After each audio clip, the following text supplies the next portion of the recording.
Bab 2021, Penayangan Perdana, Outwit the Tiger Mountain. Nama, Sistem Bintang Ilahi Penulis, Serif Kucing Bunga. Plus mematikan mengatur ulang. Pen Fan Club www.novelhall.com, pembaruan tercepat dari bab terbaru Sistem Bintang Tingkat Dewa. Pertunjukan telah berakhir. Zhang Yu memimpin tim kreatif dan sekelompok pemain serta kru ke atas panggung dan mengucapkan terima kasih kepada para penonton. Penonton bergemuruh. Saya harus mengatakan bahwa Phantom of the Opera 10.000 kali lebih menarik dari yang mereka kira. Panggung yang megah, nyanyian yang indah, dan alur cerita yang tak terlupakan semuanya membuat para penonton di tempat tersebut penuh makna. Bagaimanapun, opera domestik yang begitu indah, banyak orang yang baru pertama kali menontonnya. Beberapa penonton tidak sabar untuk memanfaatkan semua aktor untuk segera melakukan sesi tatap muka kedua. Karena mereka tidak kecanduan menonton, mereka ingin menontonnya lagi. Setelah jeda, Zhang Yu tidak sabar untuk mengucapkan beberapa patah kata kepada para pemimpin Departemen Kebudayaan sebelum dia dijerat oleh para manajer dari 3 kelompok. Mereka semua ingin mendapatkan hak adaptasi dan pertunjukan. Phantom of the Opera membuatnya sedikit besar. Dia harus menyimpulkan bahwa dia terlalu lelah baru-baru ini, dan dia akan mencari seseorang untuk berbicara dengan beberapa orang. Penayangan perdana, Phantom of the Opera, sukses besar. Berbagai artikel dan surat kabar dari berbagai media besar telah mengangkat mahakarya ini ke surga. Dikatakan bahwa opera ini menciptakan preseden bagi komersialisasi opera Tiongkok, dan omong-omong, Zhang Yu telah mengangkatnya ke surga. Bagaimanapun, keberhasilan sebuah opera bergantung pada pengarangnya. Karena tidak ada pengarang yang jenius, tidak akan pernah ada opera yang memukau. Banyak forum opera profesional juga memuji mahakarya ini. Banyak penggemar di forum tersebut menilai Phantom of the Opera sebagai karya yang membuat zaman, dan banyak orang bahkan menyatakan bahwa ini adalah awal kebangkitan opera Tiongkok. Tentu saja, meskipun ada banyak pujian, ada juga kritik. Beberapa orang berpikir bahwa The Phantom of the Opera terlalu asing. Baik itu isi karya atau jenis musiknya, gayanya hampir asing. Dan banyak orang yang belum menontonnya langsung mengikuti sanggang dan dengan suara bulat mengutuk pengkhianatan budaya Zhang Yu. Banyak media sendiri yang buruk, seperti kucing yang mencium bau amis, telah menerbitkan artikel dan mulai mengikuti kehebohan tersebut. Fokus perdebatan tentu saja, apakah opera domestik harus 100% dilokalkan atau diasingkan. Banyak media berita ingin mengambil kesempatan untuk mewawancarai Zhang Yu. Bagaimanapun, Zhang Yu adalah penulisnya. Tentu saja dialah yang paling memenuhi syarat untuk menjawab pertanyaan ini. Namun, Zhang Yu tidak punya waktu untuk berurusan dengan para reporter itu. Pada akhirnya, dia menggunakan alasan itu sebagai pertunjukan dan menepisnya. Karena wartawan media tidak dapat mewawancarai Zhang Yu, mereka hanya dapat mewawancarai beberapa komposer domestik yang terkenal. Sepertinya saya ingin mendengarkan industri musik, apa pendapat Anda tentang praktik domestikasi opera ini? Beberapa komposer, tentu saja, tidak ingin menyinggung Zhang Yu. Bagaimanapun, pihak lain bukan hanya anggota asosiasi musik, tetapi juga anggota presidium. Di masa depan, ia pasti akan menjadi salah satu tokoh besar yang bertanggung jawab atas suara industri musik nasional. Dalam jangka panjang, masih ada beberapa harmoni dalam adegan tersebut. Ketika saya diwawancarai, saya secara alami mengatakan beberapa hal yang baik. Tetapi sungguh kebetulan, beberapa media kebetulan mewawancarai komposer Dong Wensan. Dong Wensan iri, cemburu, dan membenci Zhang Yu, dan ia bahkan kurang sopan. Ia, secara alami merendahkan Zhang Yu dan The Phantom of the Opera di TV. Faktanya, ia belum membacanya. Ia hanya membaca beberapa artikel media sendiri di internet, dan kemudian menambahkan bahan bakar dan cuka. Bagaimanapun, sulit untuk mengatakan bagaimana. Lagi pula, hubungannya dengan Zhang Yu buruk, dan industri musik di seluruh negeri mengetahuinya. Lagi pula, ketika pihak lain berkuasa, dia belum tentu masih di sana. Tentu saja tidak takut menyinggung satu sama lain. Begitu wawancara Dong Wensan diluncurkan, terjadi diskusi hangat di media besar dan media mandiri, serta forum profesional. Mereka yang belum menonton The Phantom of the Opera masih mengoceh, tetapi mereka meragukan bahwa karya Zhang Yu terlalu asing. Dan mereka yang iri, cemburu, dan benci juga mulai menyerbu forum-forum besar, menyiram Zhang Yu dengan air kotor. Lagi pula, Tidak ada opera yang hebat selama bertahun-tahun ini. Tiba-tiba muncul satu, itu bukan kesempatan. Semprotkan. Meskipun ada banyak semprotan di internet, kekurangannya tidak menutupi You. Khususnya bagi penggemar opera profesional, mereka melihat kualitas. Selama kualitas karyanya tinggi, mereka akan dapat menerima domestikasi apapun, kombinasi asing dan domestik, dan asingisasi sepenuhnya. Tentu saja, akibat dari gembar-gembor media, bukan saja tidak menurunkan reputasi The Phantom of the Opera, tetapi juga menyebabkan banyak orang memiliki minat yang kuat terhadap karya perintis opera Tiongkok ini. Phantom of the Opera sudah penuh, dan tiketnya pun sulit didapat.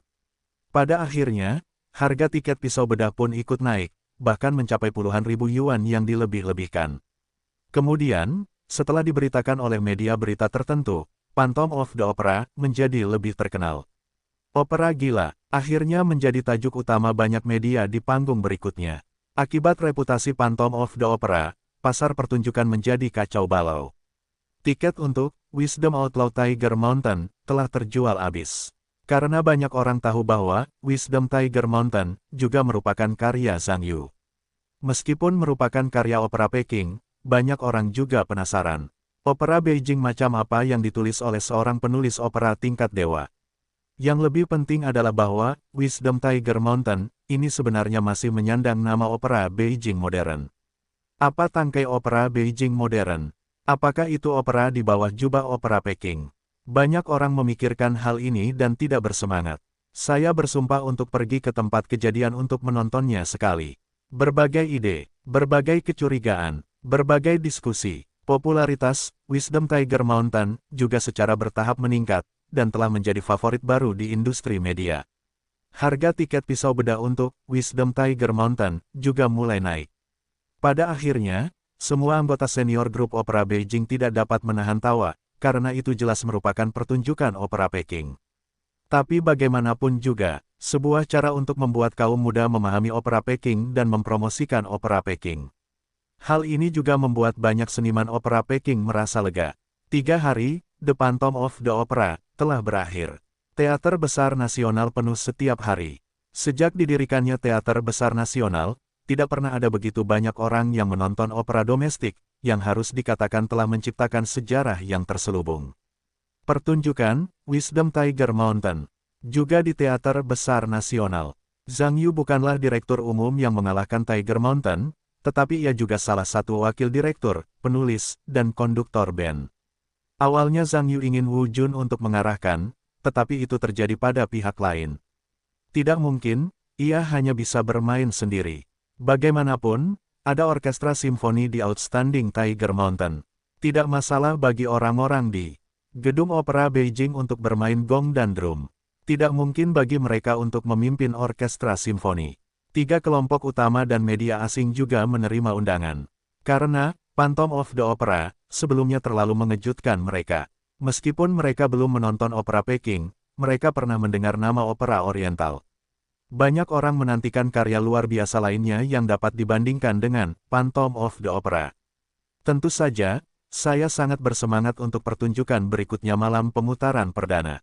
Direktur Departemen Kebudayaan mengunjungi tempat kejadian secara pribadi dan harus dikatakan sebagai tamu terpenting dari para penonton. Meskipun Zhang Yu pernah bertemu sebelumnya, kedua belah pihak tidak terlalu akrab pada saat itu. Namun, kali ini, The Phantom of the Opera benar-benar kacau, yang membuat sistem budaya memiliki banyak wajah. Departemen Kebudayaan juga sangat mementingkannya, jadi sutradara datang untuk menonton pertunjukan secara langsung. Tidak baik membiarkan semua pejabat tinggi gedung opera Peking hadir.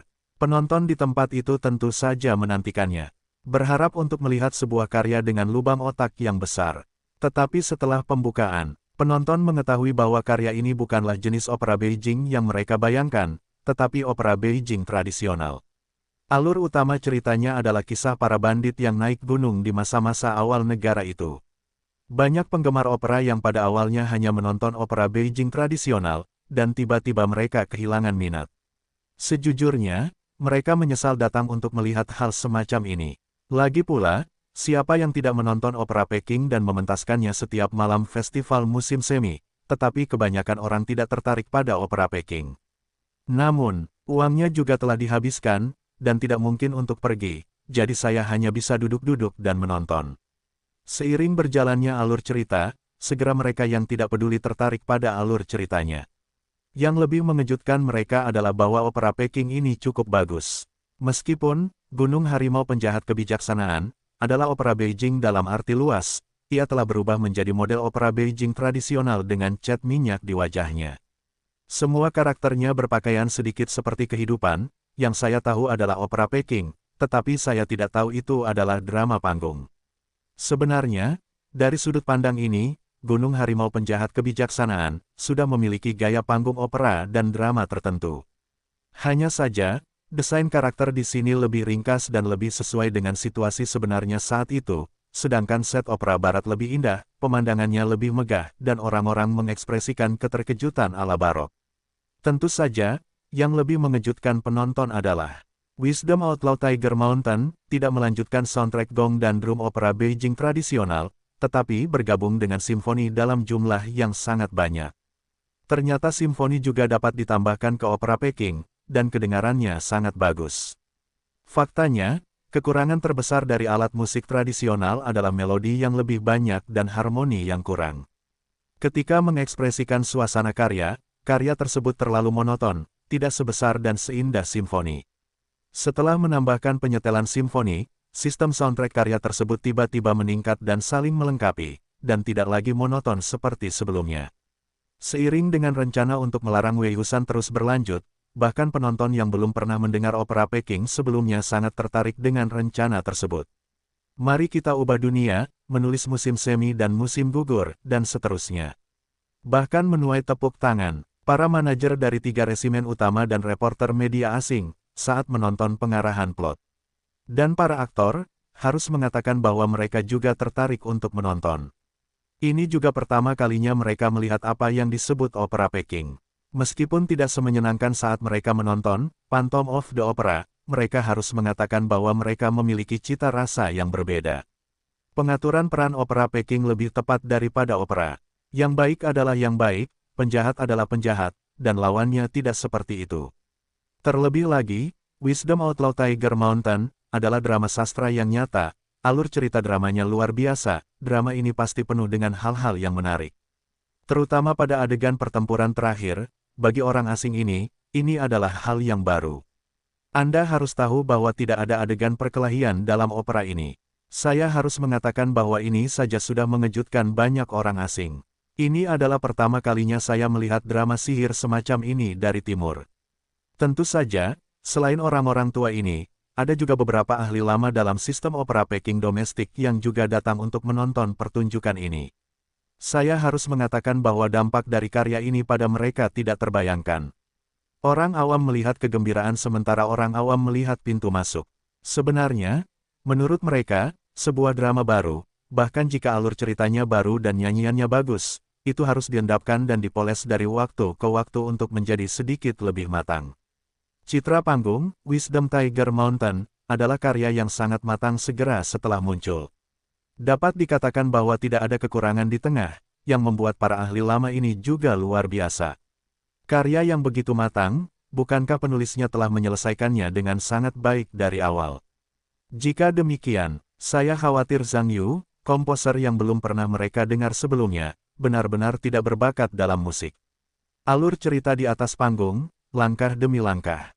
Asteris jauh di dalam Gunung Weiho, dan akhirnya menangkap patung gunung pertama bandit itu, para penonton bersorak dan bertepuk tangan dengan hangat. Saya harus mengatakan bahwa banyak orang yang tidak menonton opera Peking sebelumnya, telah menonton Wisdom Outlaw Tiger Mountain, dan mereka telah sangat mengubah opera Peking. Opera Peking saat ini bukan lagi stereotip di hati mereka, dan telah menjadi seperti sandiwara panggung, mudah dipahami. Selain itu, Zhang Yu masih dalam pengerjaan, dan ini sedikit gaya panggung balet. Banyak orang memahami ini, tampaknya opera Peking modern yang diusulkan oleh Zhang Yu adalah konsep baru. Baik itu pakaian, tarian, karakter, soundtrack, itu telah mengubah stereotip opera Peking sebelumnya. Banyak orang merasa bahwa ia mungkin telah membuka genre opera Peking baru. Opera Peking modern, pantas, penayangan perdana, Gunung Harimau Kebijaksanaan, telah berakhir. Media berita utama telah memberikan evaluasi yang sangat tinggi untuk asteris ini. Meskipun drama ilahi ini masih merupakan opera Beijing dalam arti luas, tidak peduli apakah itu kemasan, soundtrack, atau adegan, ia menggunakan konsep opera Beijing yang sama sekali baru. Beberapa media bahkan percaya bahwa ini adalah rute pengembangan masa depan yang harus diambil oleh opera Beijing. Saat ini tidak ada yang mengatakan bahwa karya Zhang Yu terlalu asing. Karena Gunung Harimau Kebijaksanaan telah dilokalisasi secara ekstrim, tetapi juga menimbulkan kontroversi yang lebih besar. Beberapa orang menganggap bahwa pendekatan Zhang Yu tidak menghormati opera tradisional Beijing. Beberapa orang percaya bahwa negara harus menentang penistaan semacam itu. Beberapa orang juga mengeluarkan posting lama yang awalnya diposting Zhang Yu, menunjukkan bahwa ia telah lama salah dengan esensi nasional, dan beberapa bahkan mengusulkan untuk memblokirnya. Tetapi Zhang Yu tidak peduli. Karena media resmi semuanya memuji dengan suara bulat, sedangkan untuk media sendiri yang berspekulasi tentang topik tersebut dan beberapa orang yang dengan sengaja melakukan hal-hal buruk, ia tidak peduli. Selama ada karya, akan ada argumen, dan orang-orang yang tidak ingin orang lain menjadi baik akan selalu ada. Bagaimanapun, baginya, semakin banyak orang berbicara, semakin baik, hanya untuk membantunya menggembar-gemborkan. Pertunjukan 3 hari berturut-turut, Wisdom Tiger Mountain, juga penuh. Setelah pertunjukan, banyak orang masih merasa bahwa mereka masih tidak puas dan meminta pertunjukan tambahan. Tetapi ini tidak ada hubungannya dengan Zhang Yu, sisanya akan diserahkan kepada orang lain. Meskipun ia memberi izin kepada teater lagu dan tari serta grup opera Peking selama 1 bulan. Namun, kedua teater tersebut ingin memperpanjang pertunjukan, dan bahkan ingin membeli hak cipta atas karya tersebut. Tentu saja, saya tidak akan setuju untuk membeli hak cipta Zhang Yu. Baik The Phantom of the Opera, maupun Wisdom Outlaw, adalah sapi perahnya, bagaimana mungkin ia menjualnya kepada orang lain. Namun, biarkan dia berbicara dengan kedua teater secara langsung, dia belum menguasai kungfu. Bagaimanapun, dia sibuk akhir-akhir ini dan tentu saja ingin beristirahat. Pada akhirnya, dia menyerahkan ini kepada Dai Bin. Pada saat yang sama, versi bahasa Inggris dari Phantom of the Opera juga diperoleh dan diserahkan kepada pihak lain, sehingga pihak lain dapat menemukan mitra di luar negeri sesegera mungkin, dan berusaha untuk membuka pasar Eropa dan Amerika. Dai Bin mendapatkan otorisasi Zhang Yu, tentu saja itu rusak dan bahagia. Bagaimanapun, kedua karya ini telah begitu kacau akhir-akhir ini sehingga tidak ada seorang pun yang bisa dibicarakan di seluruh lingkaran musik domestik. Awalnya, dia ingin bertanya kepada Zhang Yu bagaimana dia berencana untuk mengoperasikan kedua karya ini, tetapi dia tidak menyangka bahwa pihak lain akan memberikannya kepadanya pada akhirnya. Yang lebih mengejutkannya adalah bahwa pihak lain bahkan membuat versi bahasa Inggris. Berpikir tentang pasar Inggris yang besar di Eropa dan Amerika Serikat, Dai Bin tentu saja sangat gembira, dan pada saat yang sama, ia siap untuk menunjukkan usahanya. Setelah sibuk dengan hal-hal ini, waktunya hampir tahun baru. Awalnya Zhang Yu membuat janji dengan ibunya dan kembali ke Zhonghai untuk tahun baru Imlek. Namun, ia baru saja memesan tiket kereta api kembali ke kota Zhonghai dan menerima telepon dari Tan Xiaonan. Dai Yongan sudah meninggal. Tentu saja, Zhang Yu sangat terkejut. Untuk mengatakan apa yang terjadi pada lelaki tua Dai Yongan, ia tahu lebih baik daripada orang lain, bagaimana ia bisa mati. Pertanyaan terakhir datang untuk mengetahui bahwa ada kecelakaan mobil. Zhang Yu juga memiliki beberapa penyesalan ketika ia mengetahui hasilnya. Bagaimanapun, ia memiliki kesan yang baik tentang Dai Yongan. Ia pikir ia akan menyelamatkannya dan hidup beberapa tahun lagi, tetapi ia tidak pernah berharap untuk mati.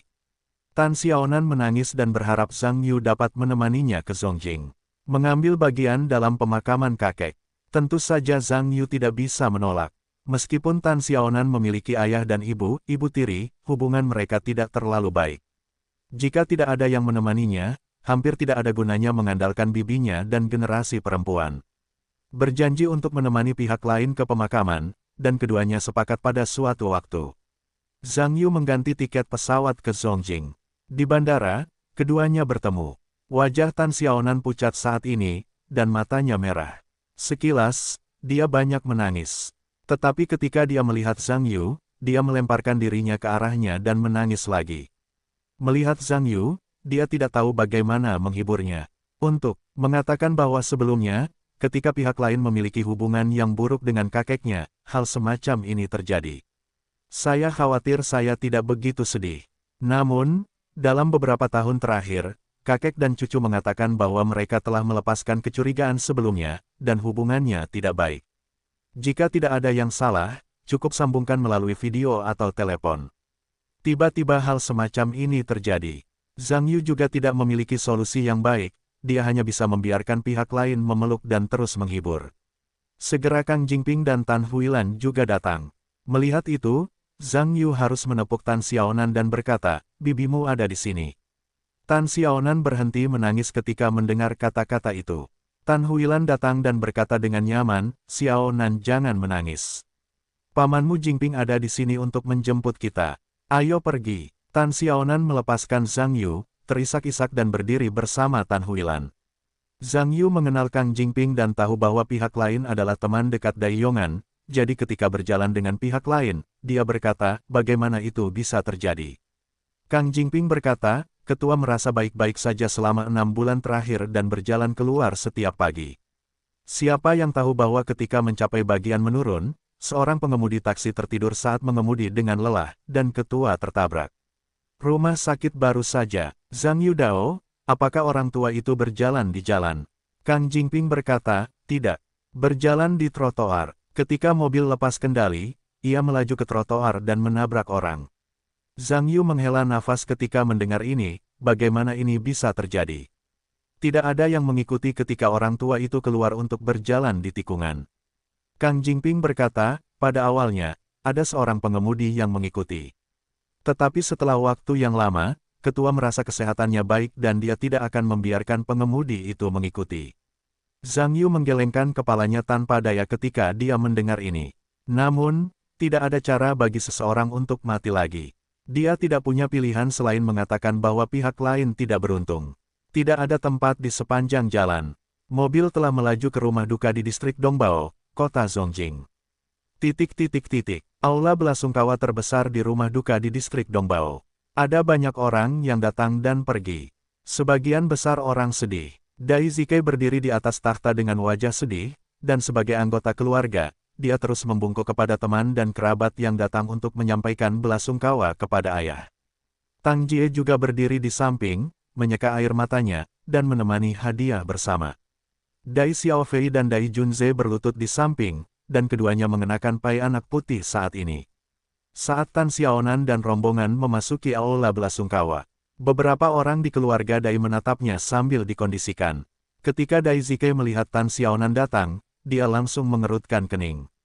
Tang Jie masih sedih sebelumnya, tetapi ketika dia melihat Tan Xiaonan, kesedihan di wajahnya tersapu, dan dia bergegas dan berkata dengan marah, "Apa yang kamu lakukan di sini?" Mata Tan Xiaonan merah dan berkata, "Aku di sini untuk menemui kakekku." "Kakek, siapa kakekmu?" Tang Jie melotot, "Kamu sama sekali tidak memiliki nama keluarga. Bagaimana mungkin ada kakekmu di sini? Keluar dariku sekarang." Ketika Tan Huilan mendengar ini, dia marah dan berkata, "Tang Jie, tidak bisakah kamu mengatakan kata-kata yang berlebihan seperti itu? Xiao Dai sangat sedih ketika Dai tua meninggal, dan kamu masih mengatakan kata-kata seperti itu untuk membuatnya marah." Tang Jie mencibir, hati macam apa yang dimilikinya? Kualifikasi apa yang dimilikinya untuk berduka? Ingin aku mengatakan bahwa kakek membiarkan bintang berkabung ini mati. Awalnya tidak ada yang terjadi di keluarga kami. Begitu dia datang untuk bangkit, kakek mengalami kecelakaan, dia bukan bintang berkabung. Petik 2. Cukup, kamu mengatakan siapa bintang berkabung. Tan Huilan marah. Apa yang salah dengan mengatakan bahwa dia adalah bintang berkabung? Dia adalah bintang berkabung, dan kamu juga bintang berkabung. Nama keluargamu Tan adalah bintang berkabung. Tang Jie berteriak. Tamparan Tan Huilan di udara dengan tamparan di tangannya terangkat dengan marah. Setelah Tang Jie dipukuli, dia terkejut. Segera, dia marah dan berkata dengan histeris, "Beraninya kamu memukulku. Dasar jalang." Setelah itu, dia melemparkan dirinya ke atas dan mencoba menangkap pihak lain. Tan Huilan mengulurkan tangannya, dan keduanya mengikuti dan bertarung di depan umum.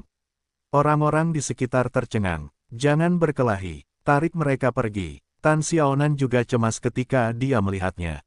Kerumunan orang berhamburan ke arah pemandangan itu dan memisahkan mereka berdua. Tang Jie berteriak dengan marah, dasar jalang. Beraninya kau memukul wanita tua itu. Aku tidak bisa membiarkanmu hidup. Tan Huilan juga tampak sedikit histeris, berteriak, dasar jalang. Kalau begitu, marahi aku sampai mulutmu robek. Wanita bau, beraninya kau memukul adikku. Pada saat ini seorang pria jangkung bergegas keluar. Tang Jie, seolah-olah dia melihat seorang penyelamat, berteriak, Tang Bin. Berikan aku jalang ini. Ketika Tang Bin mendengar ini, dia menyingsingkan lengan bajunya dan bergegas ke Tan Huilan. Tan Xiaonan terkejut ketika dia melihat ini, dan buru-buru berteriak, Zhang Yu.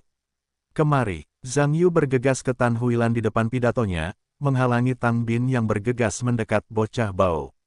Pergi dariku. Tang Bin bergegas mendekat dan mengangkat tangannya sambil meninju. Namun sebelum dia bisa mencapai Zhang Yu, pria itu terbang kembali. Ternyata Zhang Yu datang lebih dulu dan menendang Tang Bin. Xiao Bin, Tang Jie pucat, lalu menunjuk Zhang Yu dengan marah, beraninya kau memukul seseorang.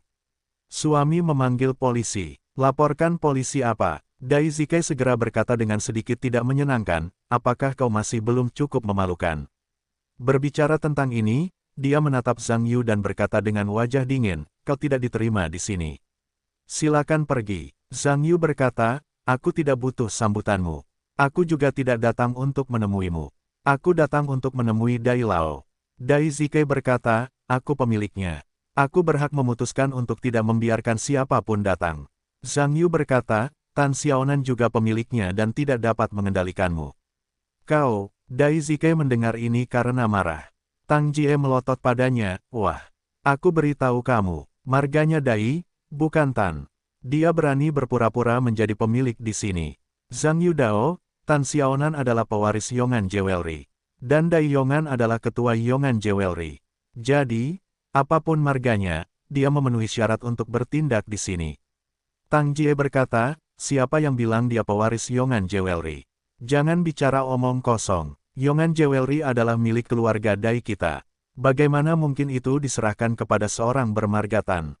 Zhang Yu Dao, Yongan Jewelry sudah dalam proses transfer ekuitas. Apa kamu tidak tahu? Tang Jie berkata, aku tidak tahu. Aku hanya tahu bahwa ketuanya masih Dai, bukan Tan. Zhang Yu Dao, aku tidak tahu, tidak masalah. Aku tahu. Berbicara tentang itu, dia menoleh untuk melihat Deng Hong yang datang bersama, berkata, Kakak Deng. Kamu adalah wakil ketua grup dan ketua dewan pengawas. Biar aku beritahu jika memang ada hal seperti itu.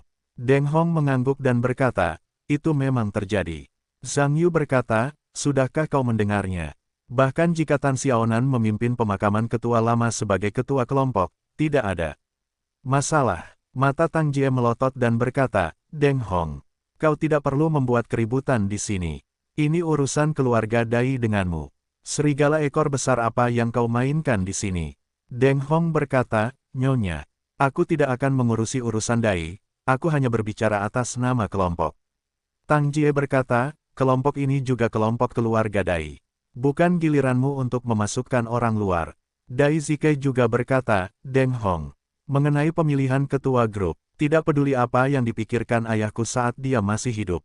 Itu adalah hal sebelumnya. Bagaimanapun, ketua saat ini masih ayahku. Sebagai karyawan grup, kamu seharusnya tidak ikut campur dalam keluarga kita. Deng Hong berkata, aku tidak ikut campur dalam keluargamu, aku hanya mengatakan yang sebenarnya. Dan aku adalah ketua dewan pengawas dan wakil ketua grup. Bahkan jika ketua tidak ada di sana, aku juga bertindak sebagai ketua sementara. Sekarang ketua lama sudah pergi, aku berada di pemakaman. Seharusnya bisa dimengerti untuk mengatakan beberapa kata yang adil. Dai Zikai mendengar kerutan di dahinya. Tang Jie berkata dengan marah, oh Deng Hong, kamu sekarang dapat menunjukkan ekor rubah. Ternyata kamu ingin memiliki harta keluarga Dai kita. Deng Hong berkata, harta keluarga Dai diwariskan kepada ahli waris surat wasiat. Tetapi sebelum pernyataan resmi surat wasiat, aku akan mengawasinya. Tang Jie berkata, baiklah. Hari ini sial. Orang tua itu baru saja meninggal. Kalian gerombolan orang luar telah bersama-sama menindas kami di kepala Dai kami. Apakah ada cara hidup yang lain? Tan Xiaonan berkata, Bibi Tang, kakekku baru saja meninggal. Aku harap kamu tidak menghentikanku menghadiri pemakamannya. Apakah ada yang bisa kita tunggu setelah pemakaman? Tidak, Tang Jie berkata, kamu ingin menghadiri pemakaman orang tua itu. Kecuali kamu menyerahkan hak warisan. Tan Xiaonan mendengar perkataan serius ini, baiklah. Aku membiarkan. Tidak, tidak bisa menyerah. Zhang Yu menyela. Tang Jie melihat bahwa Tan Xiaonan hendak menyerah, dan tiba-tiba disela oleh Zhang Yu. Tentu saja dia sangat marah sehingga dia berkata dengan marah, bocah bau. Apa hubungannya ini denganmu? Zhang Yu mencibir, tidak masalah. Ketika Tuan Dai masih hidup, dia mengatakan bahwa warisan itu juga merupakan bagianku, dan tentu saja aku punya hak untuk mengatakannya. Apakah kamu punya salinannya? Tang Jie berkata, kamu bermimpi tentang dirimu. Zhang Yu Dao, kakak Deng. Ketika Dai Lao mengatakan ini, Anda juga hadir. Saya benar. Deng Hong mengangguk dan berkata, ketua memang mengatakan demikian. Dai Zikai mengerutkan kening saat mendengarnya. Sejujurnya, itu juga mengejutkannya. Apakah ayahnya mewariskan harta benda kepada orang luar? Tetapi siapa anak ini? Untuk mengatakan bahwa kesannya terhadap Zhang Yu cukup dalam. Ketika dia pergi menemui Tan Xiaonan beberapa tahun yang lalu, dia pernah bertemu satu sama lain dan mengalami konflik. Tampaknya anak ini memiliki hubungan yang baik dengan putrinya, tetapi kapan dia menjadi begitu baik dengan ayahnya? Kakak, omong kosong apa dengan anak ini? Tang Bin datang dengan perut tertutup saat ini dan berteriak, panggil polisi. Tangkap dia. Ketika dia memasuki pusat penahanan, saya pikir dia sombong. Tang Jie tiba-tiba berkata, ya, kamu tidak mengatakan aku lupa. Nah, aku akan menelepon polisi sekarang dan menunggu polisi datang dan melihat apa yang kamu lakukan. Tidak. Tan Xiaonan tentu saja cemas melihat ini. Tidak apa-apa, Zhang Yu menenangkan satu sama lain, menoleh ke Tang Bin, dan berkata, kamu bilang aku memukulmu. Siapa yang melihat? Dai Bin berkata, oh, kamu masih tidak mau mengakuinya. Begitu banyak orang telah melihatnya di sini. Tang Jie berkata, aku melihatnya. Kakakku adalah orang yang kamu pukul. Dai Xiaofei berkata, aku juga melihatmu memukul pamanku. Dai Junze juga berkata, aku juga melihatmu memukul pamanku. Dai Bin dengan bangga berkata, bagaimana? Apa yang bisa kamu katakan sekarang? Zhang Yu berkata, baiklah. Karena ada begitu banyak saksi, maka aku akan mengatakan lebih banyak. Aku tadi takut padamu, dan sekarang aku sakit kepala. Ups, tidak, semakin aku mengatakan, semakin sakit kepalaku. Aku merasa pusing dan aku harus pergi ke rumah sakit. Hanya dirawat di rumah sakit. Ayo, mari kita pergi ke rumah sakit bersama untuk melihat siapa yang akan keluar lebih dulu. Tang Bin sangat marah ketika mendengar ini, dan berkata, si merah kecil. Beraninya kau mempermainkanku. Zhang Yu berkata, bertengkarlah kau. Apa kabar? Aku tidak akan membiarkanmu datang. Baiklah, jangan bertengkar lagi. Kau tidak menganggap hal-hal terlalu menyebalkan. Dai Zikai juga agak besar. Dia menoleh ke Tan Xiaonan dan berkata, Nana, kau bisa tinggal di sini. Tapi kau tidak harus memakainya lagi. Kau tidak memenuhi syarat untuk mengenakan pai bakti kepada ayahku, kau juga tidak memenuhi syarat untuk mengembalikan hadiah. Duduk saja di samping. Ya, Tan Xiaonan mengangguk. Aku harus mengatakan bahwa ini sudah merupakan hasil terbaik.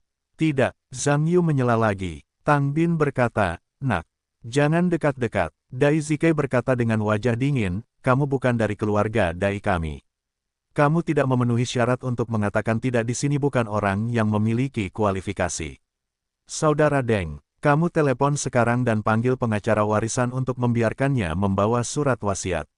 Kita di sini hari ini di aula ini, membaca surat wasiat di depan umum, mari kita lihat siapa orang utama dari keluarga Dai. Ngomong-ngomong, panggil wartawan. Aku ingin melihat urusan keluarga Dai besok, dan biarkan orang-orang di seluruh negeri datang untuk menghakimi. Siapa yang memenuhi syarat? Ketika beberapa orang di keluarga Dai mendengar ini, wajah mereka tiba-tiba berubah. Tentu saja, Dai Zikai tidak bisa lebih marah lagi. Tetapi jika itu benar-benar membuat ini terjadi begitu banyak, aku khawatir dia akan menjadi bahan tertawaan orang-orang di negara ini. Oke, terserah kamu. Aku tidak peduli lagi. Kata Dai Zikai, berbalik dan bersenandung pergi. Suami, Tang Jie bergegas mengejar. Tang Bin melotot ke arah Zhang Yu dengan getir dan berkata, bocah bau. Kau tunggu saja, kita tidak akan menyelesaikan masalah ini. Zhang Yu tidak memotong pembicaraan, aku akan takut padamu. Tidak akan semudah itu setelah kau memikirkannya. Anak baik, kau tunggu saja. Tang Bin berbalik dengan marah. Zhang Yu menatap punggung orang itu, dan warna yang tidak tajam di wajahnya menghilang dan berubah menjadi wajah yang aneh. Tampaknya punggung orang itu terlihat familiar. Untuk mengetahui bahwa dia memiliki kemampuan untuk mengingat, selama orang-orang yang ditemuinya tidak mengingatnya. Setelah berpikir sedikit lebih hati-hati, dia langsung mengingatnya. Dia pasti belum pernah melihat wajah orang itu, tetapi dia pasti pernah melihat punggungnya. Seharusnya itu adalah punggung orang itu di rumah Tan Xiaonan di lantai bawah, dengan kata lain, pihak lain itu adalah salah satu pelaku pembakaran. Zhang Yu tiba-tiba, ternyata dia ingin membunuh Tan Xiaonan. Jadi apakah Tang Jie akan membunuh Tan Xiaonan? Atau apakah Dai Zikai akan membunuh Tan Xiaonan? Coba pikirkan yang pertama. Mengingat kejadian itu, wajah Dai Zikai jelas terkejut dan tiba-tiba. Jadi bisa dikatakan, dia tahu tahun itu, Tang Jie mengirim seseorang untuk melakukannya, dan orang yang menembak adalah Tang Bin. Zhang Yu, terima kasih. Tan Xiaonan berjalan saat ini dan berbisik dengan mata merah. Zhang Yu Dao, tidak apa-apa. Ada aku di sini, tidak ada yang bisa menggertakmu. Tan Xiaonan langsung meneteskan air mata saat mendengar air mata ini. Zhang Yu menghiburnya lagi dan meminta Tan Huilan untuk menemaninya. Dia dan Kang Jingping berlari ke tempat yang khusus menjual perlengkapan pemakaman dan membeli karangan bunga, uang kertas, dan jubah. Pokoknya, selama tersedia, saya membelinya. Namun, ketika Zhang Yu kembali untuk memberi hormat kepada Dai Yongan dan meminta keluarganya untuk mengembalikan hadiah tersebut, Dai Zikai tampak jelek. Tang Jie berbalik dan berjalan pergi. Hanya Tan Xiaonan yang mengembalikan hadiah tersebut dengan serius. Selesai upacara, Zhang Yu dan Kang Jingping datang ke kursi di satu sisi dan duduk. Tang Bin, tidak jauh dari sana, menatap Zhang Yu dengan tajam. Namun teleponnya tiba-tiba berdering. Dia mengangkatnya dan melihatnya, wajahnya berubah, menutup telepon dengan tergesa-gesa, dan pada saat yang sama bangkit dan berjalan keluar dari aula. Zhang Yu juga bangkit dan berkata, "Kakak Kang, aku akan ke toilet. Apakah kamu tahu di mana?" "Ya, telepon aku jika kamu memiliki sesuatu." Tang Bin berjalan keluar dari aula berkabung dan tiba di sudut tak berpenghuni, melihat sekeliling, melihat tidak ada yang memperhatikan, mengeluarkan telepon dan menelepon kembali. Setelah telepon tersambung, beberapa orang berkata dengan tidak senang, "Mengapa kamu meneleponku?" Tidak semuanya berkata, "Jangan hubungi aku baru-baru ini. Aku tidak punya apa-apa untuk dibicarakan denganmu."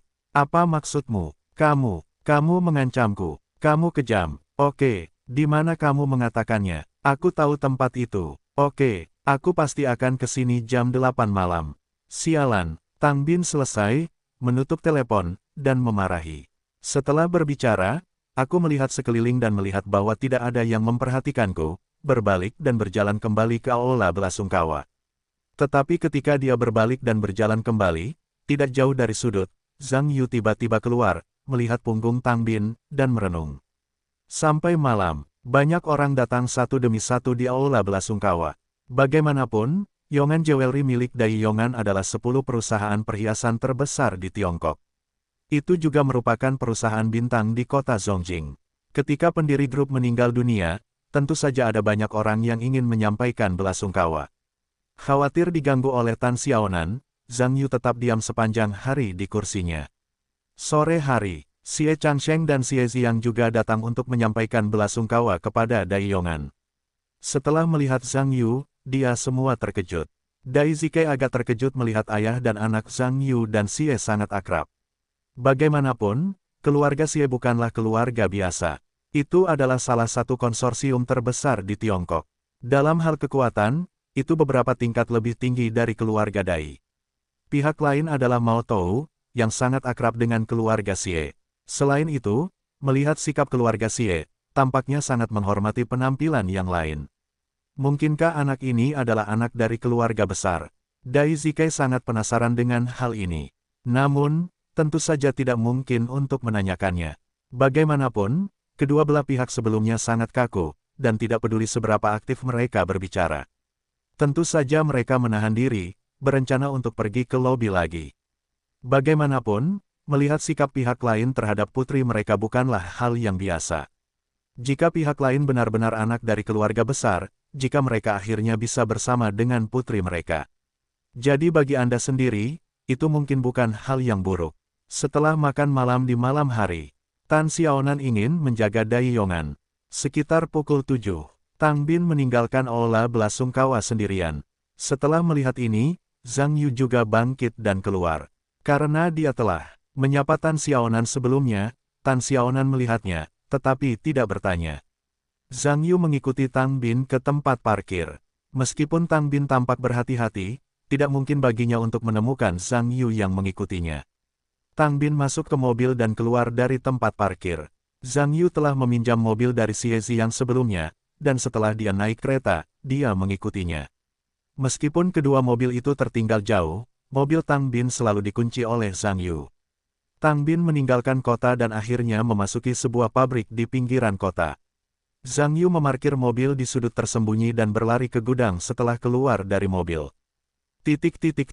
Tang Bin tiba di sebuah gedung perkantoran di area pabrik. Seluruh gedung perkantoran itu gelap kecuali satu jendela di lantai 2. Tang Bin memasuki gedung perkantoran, menyalakan senter, datang ke ruangan terang di lantai 2, mendorong pintu dan masuk. Ada seorang pria di dalam.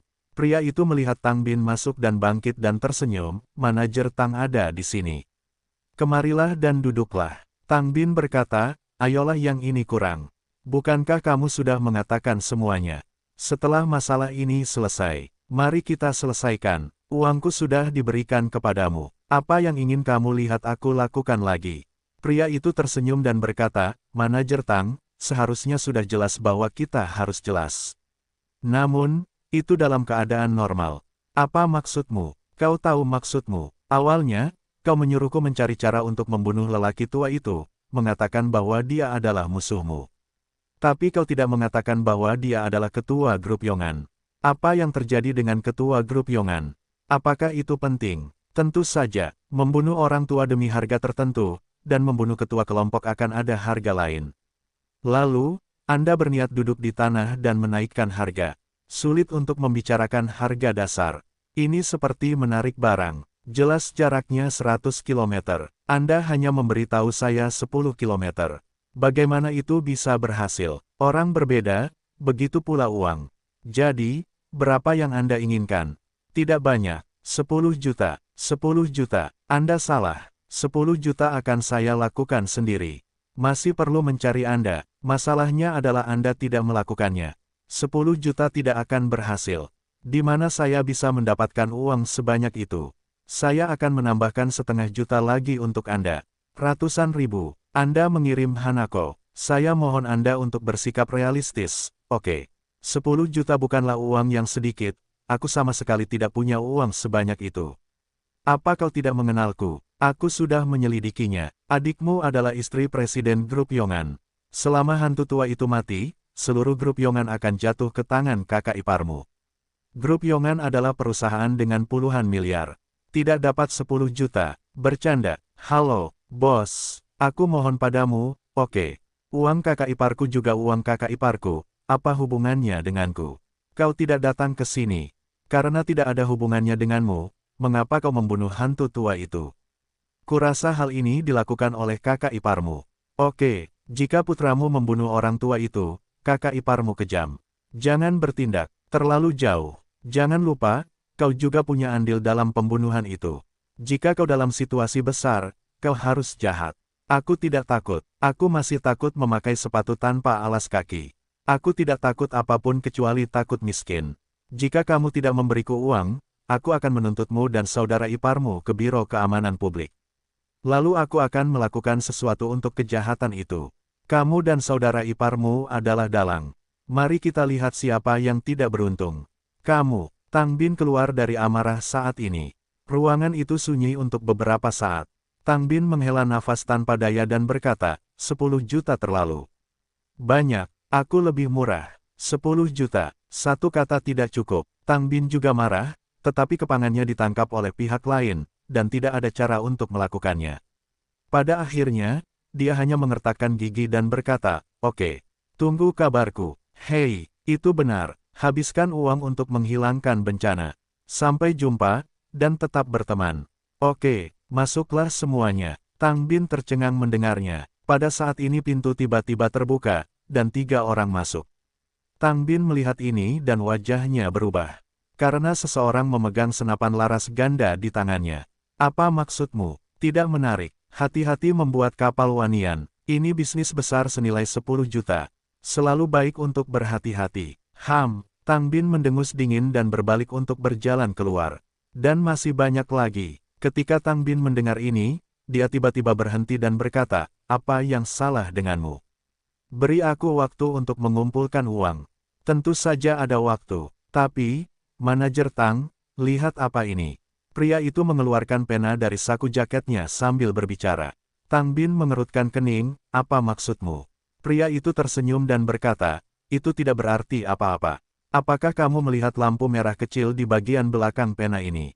Pena ini adalah pena video. Kami telah merekam percakapan ini di sini. Jika kamu menelepon, jika kamu berani memblokirku, kamu sudah tahu konsekuensinya. Kamu gila, kamu berani merekam semua hal ini. Demi uang, aku berani melakukan hal-hal yang lebih gila. Kamu tahu apa yang kamu inginkan. Gila. Kamu benar-benar gila. Tang Bin berkata bahwa dia tidak peduli lagi dengan pihak lain, dia pergi dengan marah. Melihat Tang Bin pergi, pria lain berkumpul dan berkata, kakak.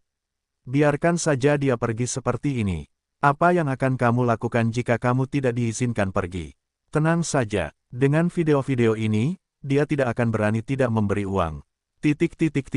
Tang Bin pergi dari pabrik. Keempat pria itu juga turun ke bawah dan berjalan keluar dari gedung. Tiba-tiba sebuah bayangan gelap bergegas. Karena orang yang datang terlalu cepat, dia tidak menunggu beberapa orang untuk merespons.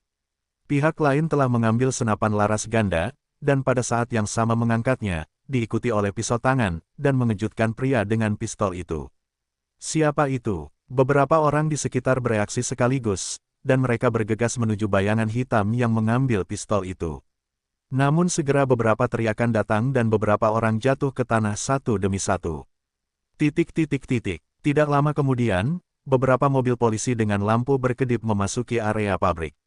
Setelah polisi keluar dari mobil, beberapa orang diborgol dan dimasukkan ke dalam mobil polisi. Zhang Yu memberikan senapan dan pena video kepada salah satu dari mereka. Polisi itu tersenyum dan berkata, ya, Zhang Yu. Tidak rugi menjadi raja prajurit dari seluruh pasukan. Mereka terpecahkan dalam beberapa klik. Sekelompok pencuri berbulu. Itu benar, Saudara Sun. Terima kasih atas bantuanmu kali ini. Tidak masalah. Berapa tahun kawan-kawan yang kumiliki dengan Bao Chang, kau adalah saudaranya atau saudaraku. Dan kali ini aku ingin mengucapkan terima kasih. Aku memberikan penghargaan besar kepada saudaraku. Saudara Sun, ada kesempatan untuk mengobrol lagi denganmu. Aku masih ada urusan di sana. Aku akan kembali dulu. Kalau kamu lewat, telepon aku dulu. Oke, kamu sibuk dengan dirimu sendiri. Tang Bin kembali ke aula belasungkawa dan harus mengatakan bahwa wajahnya yang jelek sedang sekarat.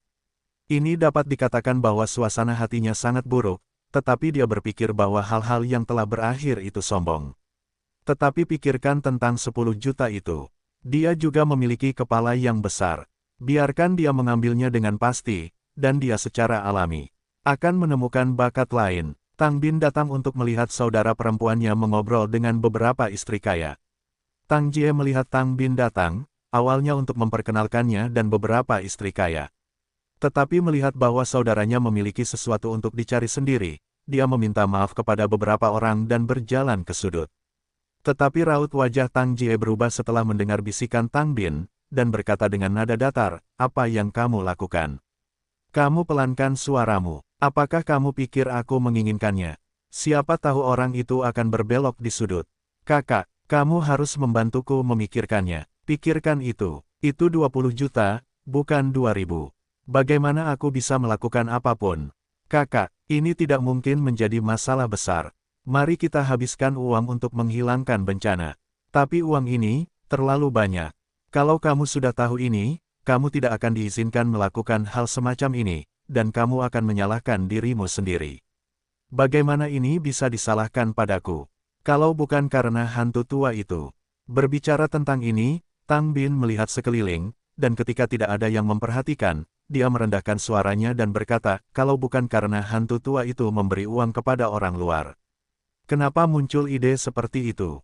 Apa gunanya mengatakan ini? Bukankah gadis itu sudah ditemukan sekarang? Aku takut menemukan sesuatu. Kalau tidak bisa, aku akan menuntutnya selama beberapa tahun. Setelah beberapa tahun, uang perusahaan akan dialihkan, meninggalkannya dengan cangkang kosong. Tidak ada gunanya baginya untuk memintanya. Tang Jie terdiam beberapa saat, dengan ragu berkata, tapi masalahnya adalah jika uang ini diberikan kepada mereka kali ini. Apa yang bisa mereka lakukan jika mereka masih mengendalikan kita? Tidak apa-apa, ini yang terakhir. Jika orang-orang ini mengambil uang dan masih ingin menggunakan otak mereka, aku akan menemukan seseorang dan membunuh beberapa dari mereka. Xiao Bin, bukankah begitu? Tidak apa-apa, kamu bisa tenang. Semuanya terserah padaku. Kamu masih harus menemukan cara untuk mengumpulkan uang. 20 juta bukanlah jumlah yang sedikit. Tunggu kabar dariku.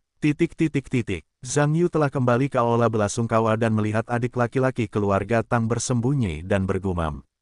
Dia mencibir dari sudut mulutnya, masih memejamkan mata dan mengangkat pikirannya. Sampai lebih dari pukul 10. Sebagian besar pengunjung di aula belasungkawa telah pergi. Tiba-tiba telepon Zhang Yu berdering. Setelah tersambung, dia berkata, Saudara Sun, apakah kamu di sini? Ya, dia masih di sini. Kamu bisa naik saja, kita ada di aula Huairen. Namun, He Biangang menutup telepon dan melihat Tang Bin berdiri dan keluar. Zhang Yu juga berdiri dan berjalan mendekat, menghalangi jalan pihak lain. Tang Bin mengerutkan kening, dan berkata, Nak, apa yang kau lakukan? Zhang Yu berkata, tidak apa-apa. Biarkan saja kau menunggu di sini. Tang Bin menatap manik-manik itu dan berkata, kau sudah tua. Apa hakmu untuk membuatku menunggu di sini? Kau tinggalkan aku. Setelah selesai, dia mengulurkan tangan untuk mendorong Zhang Yu. Zhang Yu meraih pergelangan tangannya, mencengkeramnya, dan menekannya kembali ke tanah. Aduh, kau menyakitiku. Bajingan, kau akan melepaskanku. Tang Bin ditekan ke tanah oleh Zhang Yu, tidak bisa bergerak, dan secara alami mengaktifkan mode serigala hantu yang melolong. Panggilan Tang Bin segera menarik perhatian orang-orang di aula dan berlari mendekat. Hei, apa yang kau lakukan? Lepaskan saudaraku. Tang Jie pergi ke Zhang Yu ketika dia melihatnya. Zhang Yu menjentikkan tangannya dan menjentikkan tangannya, tetapi pada saat yang sama, dia melepaskan Tang Bin. Berani sekali kau memukulku. Tang Jie sangat marah hingga ia memegangi telapak tangannya yang sakit. Tang Bin juga ikut merangkak karena malu dan berteriak, Nak. Berani sekali kau memukul seseorang. Aku ingin menelepon polisi. Kali ini kau tidak bisa menahan diri untuk tidak terlalu malas. Setelah itu, ia mengeluarkan ponselnya. Zhang Yu mencibir, kau tidak perlu menelepon polisi lagi. Polisi akan segera datang. Kau hanya perlu menunggu. Polisi. Tang Bin berhenti mendengar kunci, dan sedikit kebingungan melintas di wajahnya. Tang Jie berkata, Xiao Bin, jangan dengarkan omong kosongnya. Panggil polisi sekarang, biarkan polisi menangkapnya. Tang Bin ragu-ragu apakah akan menelepon.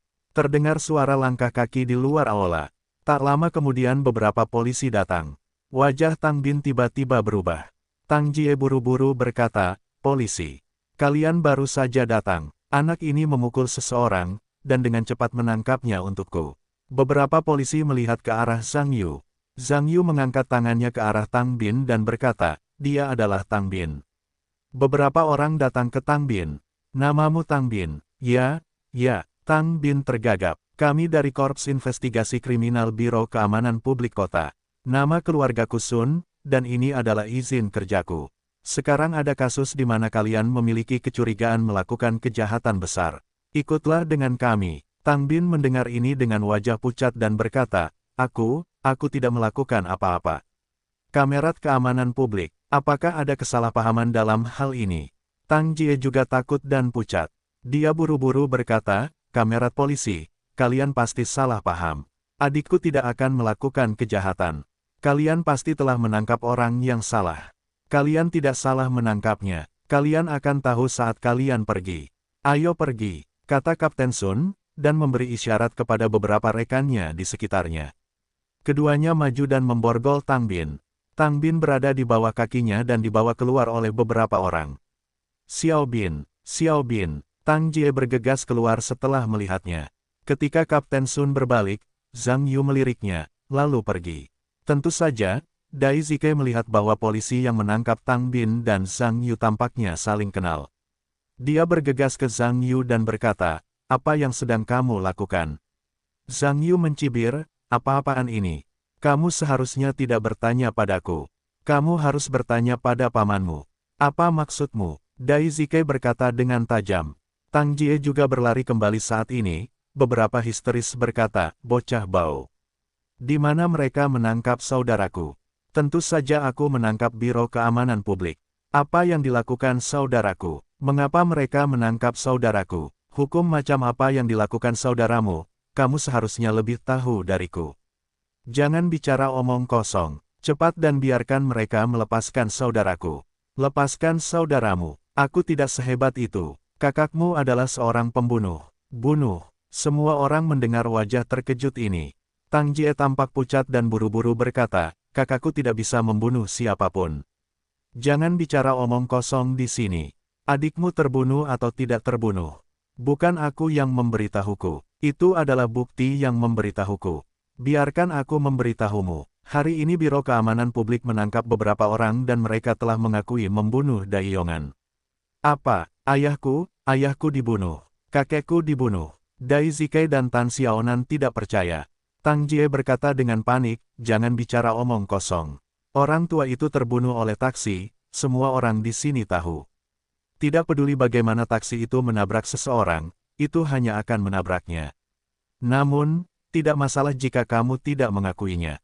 Beberapa orang mengakuinya. Sekarang orang-orang itu berpikir bahwa saudaramu menghabiskan 2 juta dan menyewa mereka untuk melakukannya." "2 juta? Bagaimana mungkin?" kata Tang Jie terburu-buru. Zhang Yu mencibir, "Mengapa mereka tidak lebih benar? Itu karena seseorang membayar uang mereka.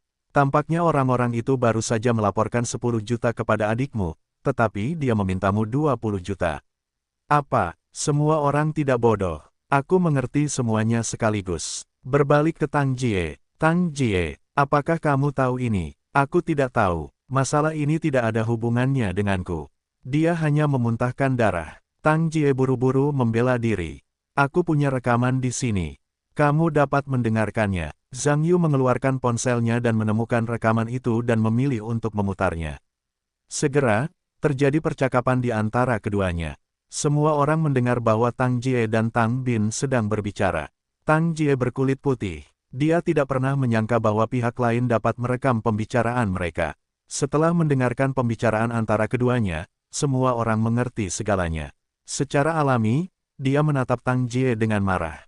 "Tang Jie, apakah kamu benar-benar melakukan ini?"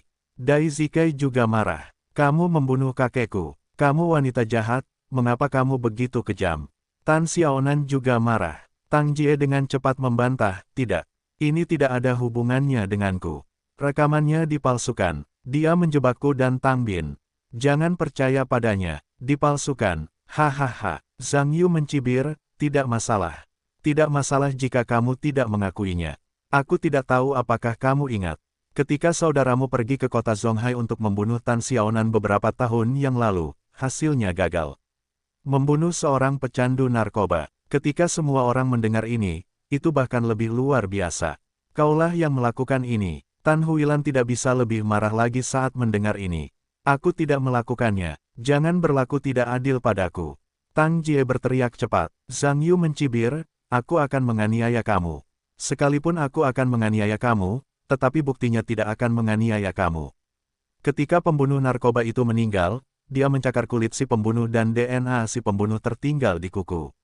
Sekarang polisi kedua kasus itu telah digabungkan, dan saudaramu pasti akan diuji DNA kali ini. Selama dia ditemukan konsisten dengan DNA si pembunuh, maka dia adalah seorang pembunuh. Saat itu dia akan menjadi pelaku utama dari 2 pembunuhan. 2 ini adalah kasus pembunuhan, dan hukuman mati adalah afirmatif.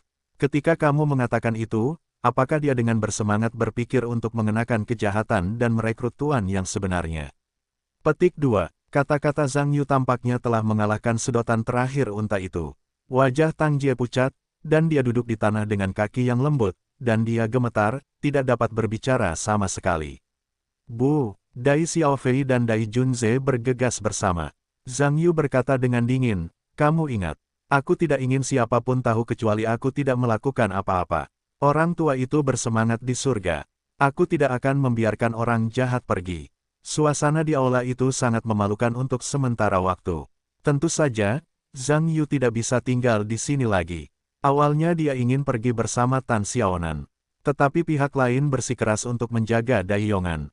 Tidak mungkin, dia harus pergi terlebih dahulu dan mencari tempat untuk beristirahat di hotel terdekat. Keesokan paginya, telepon berdering lebih awal. Zhang Yu berpikir apa yang terjadi pada Tan Xiaonan, tetapi hasilnya memang berita yang mengejutkannya. Tang Jie baru saja bunuh diri. Zhang Yu mendengar bahwa ini agak besar. Tetapi Tou tidak punya pilihan selain bergegas ke rumah duka. Begitu dia berjalan ke gerbang, dia bertemu Kang Jingping yang ada di sini. Dia buru-buru bertanya tentang Tang Jie. Ternyata Tang Jie tidak pergi kemarin, dan tampaknya gila. Tan Xiaonan terus memaafkannya. Setelah gelisah sepanjang malam, hampir fajar sebelum pergi, siapa yang tahu bahwa tidak lama lagi dia akan kembali. Dia gantung diri di rumah. Sekarang Dai Zikai telah dilarikan ke rumah sakit, hanya Tan Xiaonan yang ada di aula. Zhang Yu bergegas ke Lingtang. Tan Xiaonan menangis ketika melihatnya jatuh ke pelukannya. Zhang Yu tidak tahu harus berkata apa. Tidak mungkin untuk mengatakan bahwa dia tidak memiliki penyesalan di dalam hatinya. Mungkin tadi malam, Tang Jie sedikit kesal.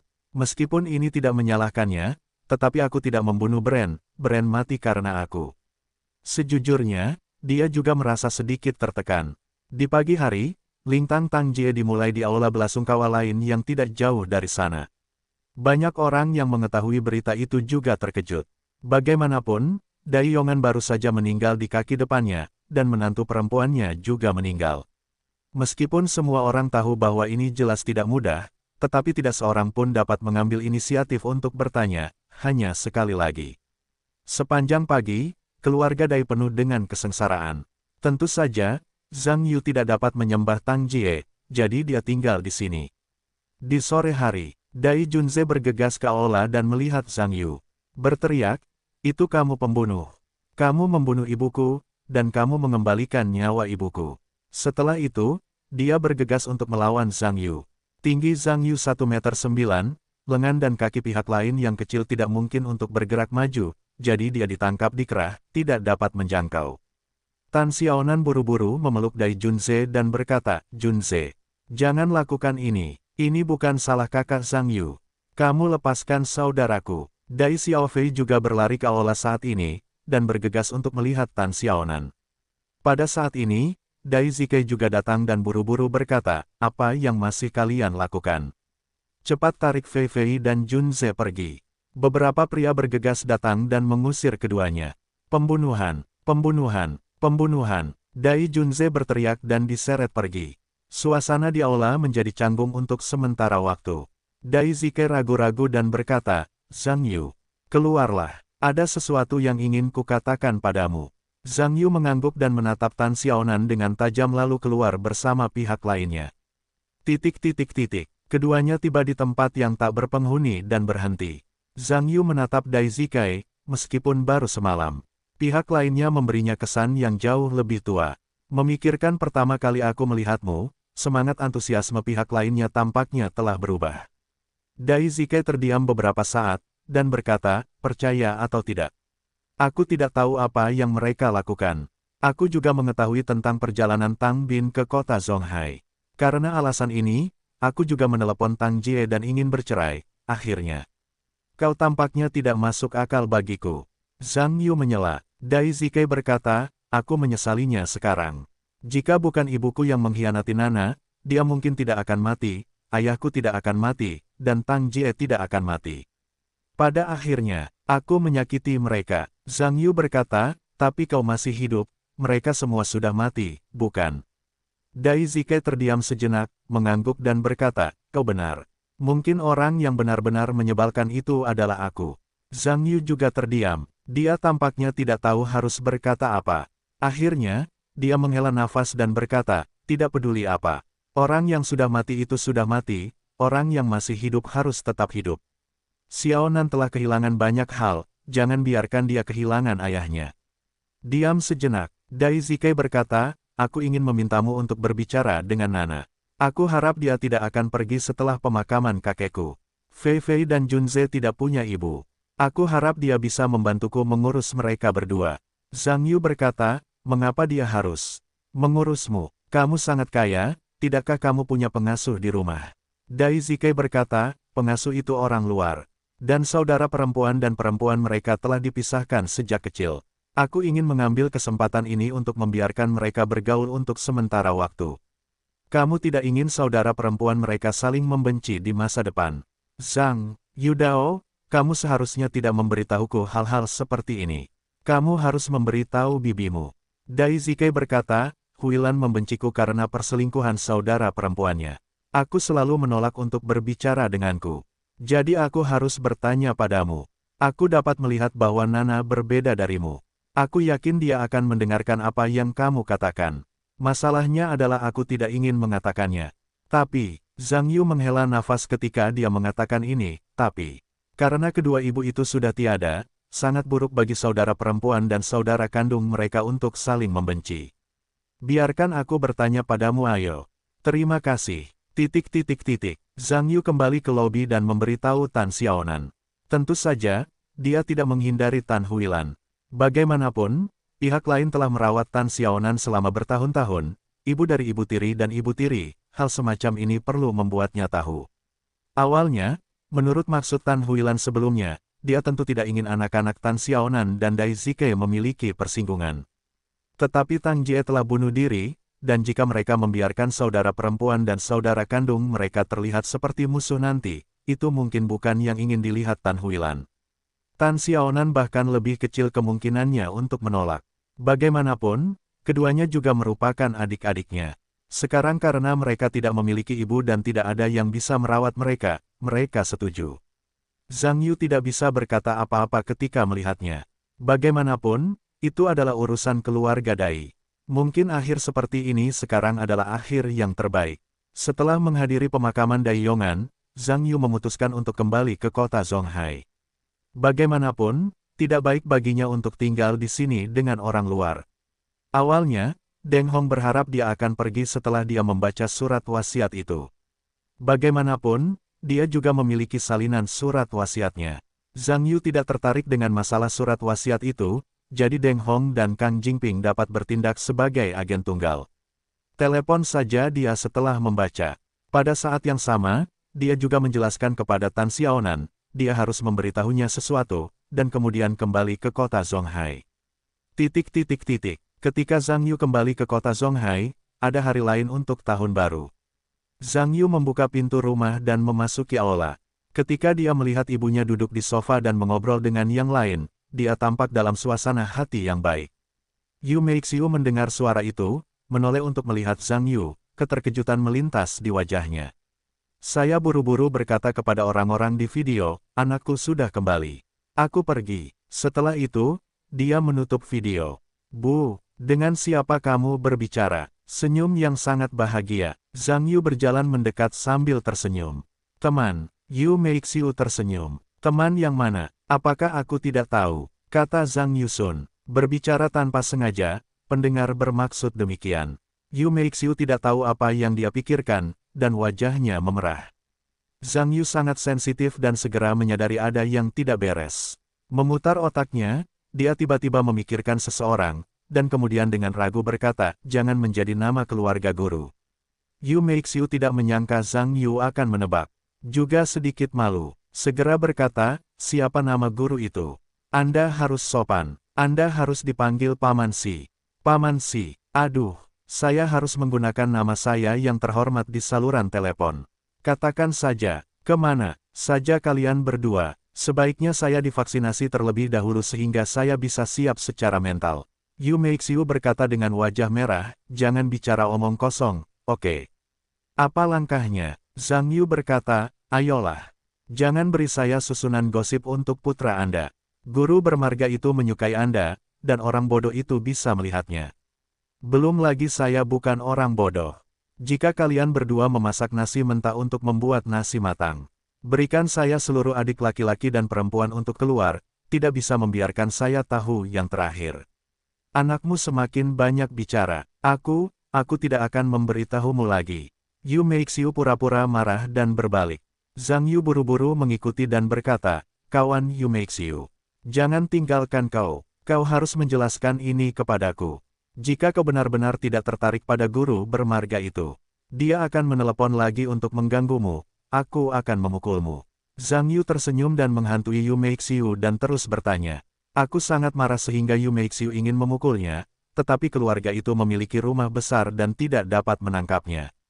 Pada akhirnya, dia tidak punya pilihan selain membicarakan masalah ini dengan putranya. Apa, kau bilang pria Si Hong itu, tidak? Paman Si sudah melamarmu. Benar, kau berjanji padanya. Tidak, aku bilang untuk memikirkannya. Kenapa? Tidakkah aku berpikir untuk mengetahui pendapatmu? Aku tidak tahu apa-apa tentang pendapatku. Akan turun hujan. Niang ingin menikah. Apakah kau tidak pernah mendengarnya? Bagaimana mungkin seorang gadis ingin menikah, dan juga merujuk pada pendapat putranya? Kau tidak tahu malu. Kalau begitu dengarkan apa maksudmu, kamu tidak punya pendapat. Jika kamu tidak punya pendapat, aku juga tidak punya pendapat. Ngomong-ngomong, ada anak-anak di keluarga Paman Si. Apakah kamu sudah melihat anak-anak di keluarganya? Aku sudah melihatnya. Dia punya seorang putri, gelar master di bidang kedokteran, dan sekarang sedang lulus. Dia tahu tentangmu. Ya, dia tidak keberatan, dan dia sangat baik padaku. Dia juga mengatakan bahwa jika dia punya waktu untuk bertemu denganmu, mari kita makan dan mengenalmu. Ada waktu, tapi aku ulangi, aku tidak menentang kalian bersama. Intinya adalah kalian merasa cocok. Masalahnya adalah, Yu Meixiu ragu-ragu dan berkata, masalahnya adalah, aku khawatir aku tidak akan bisa mengurusmu setelah aku menikah. Sekarang aku tidak memanfaatkanmu untuk mengurusnya, oke. Selama beberapa tahun terakhir, aku telah mengurus diriku sendiri. Selain itu, mengapa kamu tidak membiarkanku pergi ketika kamu menikah? Kalau begitu kamu tidak mau menikah, kamu mau membawaku pergi. Hehehe, kamu anak kecil, sekarang kamu tidak tahu harus belajar di mana untuk mengenal orang miskin. Benar ibu, jika kamu menikah, apakah kamu harus bercerai dulu? Perceraian sudah pasti. Ketika pernikahan diselesaikan, aku akan pergi ke pengadilan untuk menuntut. Pilih hari untuk menikah. Pilih hari untuk bercerai. Aku akan menunggu sampai pengadilan mulai bekerja. Ayahku telah pergi selama bertahun-tahun. Masalahnya seharusnya sudah selesai. Disebutkan bahwa ayahmu tidak tahu apakah dia sudah mati atau masih hidup. Tidak ada berita selama bertahun-tahun. Orang-orang seharusnya sudah pergi untuk waktu yang lama. Kau bilang kita harus memberinya tanah pemakaman. Habiskan lebih banyak uang dan cari seseorang untuk meminta arwah. Tidak ada tempat bagi orang untuk tinggal. Bukankah itu hantu yang kesepian? Mari kita bicarakan ini setelah tahun baru. Mari kita selesaikan perceraiannya dulu. Baiklah, kalau begitu dengarkan kau. ... Selama tahun baru Imlek, semua orang di kelas 12 kembali berlibur dan ingin berpesta. Namun karena Tan Xiaonan tidak ada di sana, pertemuan terakhir tidak dapat berakhir. Dai Bin juga menelepon untuk menanyakan tentang pertunjukan, The Phantom of the Opera, dan Wisdom Outlaw. Gedung opera dan grup opera Peking, pertunjukan sebelum tahun dapat dikatakan penuh. Oleh karena itu, kedua kelompok ingin melakukan tur nasional setelah tahun ini. Lagi pula, pasar pertunjukan yang begitu panas, kedua kelompok tersebut belum pernah mengalaminya sejak berdirinya kelompok tersebut. Ini tentu saja ingin mendapatkan suara yang besar. Namun, karena Zhang Yu hanya memberi mereka otorisasi jangka pendek, dan ingin melakukan tur keliling negara, tentu saja, mereka harus berbicara dengan Zhang Yu tentang hak cipta. Syarat untuk tawaran Zhang Yu adalah hak pertunjukan domestik, dan mengingat bahwa mereka semua adalah kelompok domestik, rasio dividen dapat lebih rendah daripada Nongchen, tetapi mereka harus menandatangani kontrak setahun sekali. Tentu saja, hal-hal ini tampak seperti gerimis bagi Zhang Yu. Selama tahun baru Imlek, ia bermaksud untuk mengeluarkan dua karya lagi sekaligus dan menghancurkan Broadway dalam satu gerakan. Ini adalah langkah besar berikutnya. Tentu saja, Dai Bin tidak meragukan bakat Zhang Yu, tetapi hanya beberapa hari setelah tahun baru Imlek, ia ingin membuat dua opera, dan Zhang Yu berani mengatakan hal semacam ini. Namun dalam pandangan Dai Bin, terlepas dari apakah karya-karya Zhang Yu berikutnya brilian atau tidak, versi bahasa Inggris dari Phantom of the Opera saja sudah cukup untuk menimbulkan sensasi di dunia opera. Ini juga membuatnya sedikit bersemangat. Butuh waktu bertahun-tahun beroperasi di pasar domestik untuk berkembang ke skala saat ini. Zhang Yu bergabung dengan pasar internasional tidak lama setelah ia bergabung, dan ia telah mulai memasuki pasar internasional. Sungguh luar biasa untuk memikirkannya sekarang. Selamat Tahun Baru Imlek, Zhang Yuzai membuat 2 karya lagi di rumah, menulis 100 lagu, dan mengirimkannya ke Dai Bin. Saya yakin hal-hal ini akan membuat pihak lain sibuk untuk waktu yang lama. Menyelesaikan pekerjaan, badan pemerintah secara resmi mulai bekerja. Kedua wanita itu pergi ke Biro Keamanan Publik bersama-sama untuk mendapatkan dokumen sertifikasi orang hilang. Karena Yu Meixiu ingin bercerai dalam situasi ini, ia harus pergi ke pengadilan untuk mengadili orang yang hilang tersebut. Namun sebelum itu, ia harus pergi ke Departemen Manajemen Pendaftaran Rumah Tangga dari Biro Keamanan Publik untuk membuka sertifikat orang hilang sebelum ia dapat pergi ke pengadilan untuk mengadili. Keduanya datang ke Departemen Manajemen Pendaftaran Rumah Tangga dari Biro Keamanan Publik, menjelaskan masalah tersebut dan mengambil sertifikat pengajuan kasus tahun itu. Petugas wanita itu memeriksa kasusnya, lalu penyidiknya, dan berkata, "Anda, ini tidak bisa dilakukan, karena Zhang Hongfeng tidak meninggal. Kita tidak bisa memberikan surat keterangan orang hilang kepada orang yang masih hidup."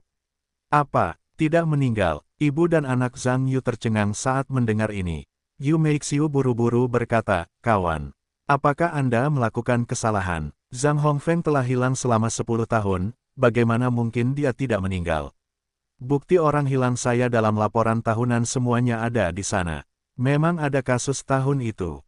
Tapi kemudian Zhang Hongfeng datang ke Biro Keamanan Publik untuk membatalkan kartu identitasnya, dan kemudian kasusnya dibatalkan." Zhang Yu mengerutkan kening, "Tidak mungkin. Bagaimana kartu identitasnya bisa dibatalkan?" Petugas wanita itu berkata, "Sebelumnya ada celah dalam sistem pendaftaran rumah tangga. Seseorang memiliki 2 kartu identitas. Zhang Hongfeng kemudian membatalkan 1, dan dia tidak lagi bernama Zhang Hongfeng." "Apa namanya?" Zhang Yu bertanya. "Maaf, ini privasi pribadi dan saya tidak bisa memberitahu Anda." Yu Meixiu mendengar kata-kata ini, "Saya istri Zhang Hongfeng.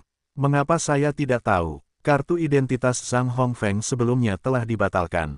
Anda tidak memiliki cara untuk membuktikan bahwa dia adalah istrinya. Jika Anda ingin membuktikannya, Anda hanya dapat pergi ke pengadilan, dan pengadilan hanya dapat membuktikan bahwa Anda adalah istrinya setelah putusan. Jika Anda menemukan tempat tinggal, Anda harus pergi ke tempat tinggal untuk memeriksa. Jika orang tidak tinggal di sana, itu tidak berguna."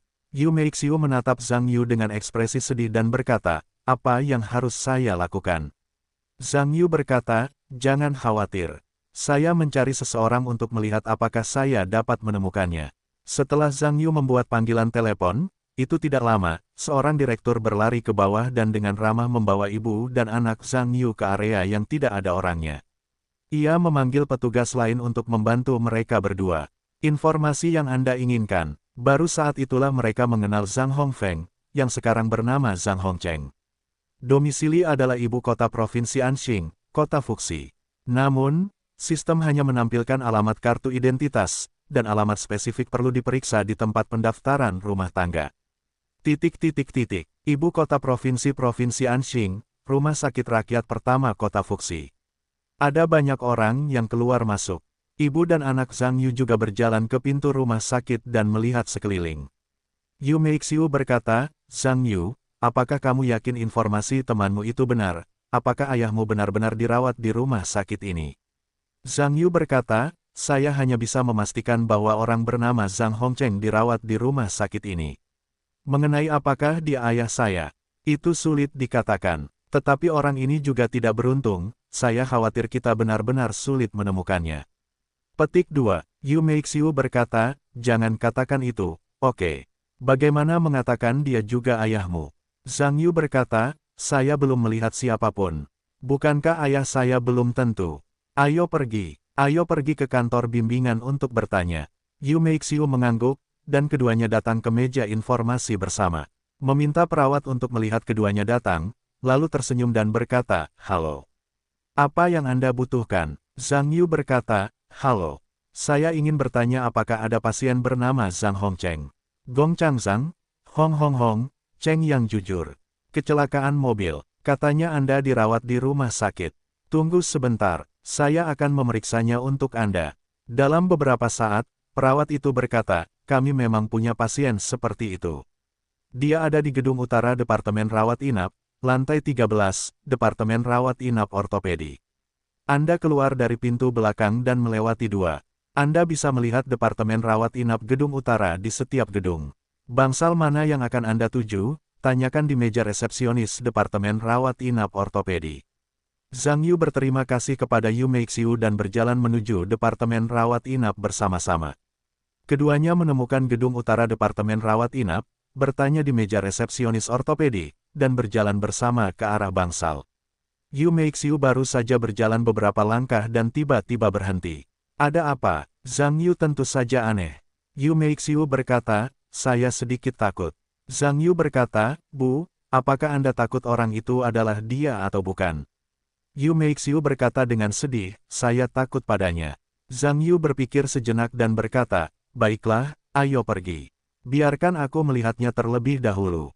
Jika bukan dia, aku akan memberitahumu. Bisakah kau melakukannya? Aku bisa melakukannya. Aku belum melihat adegan besar.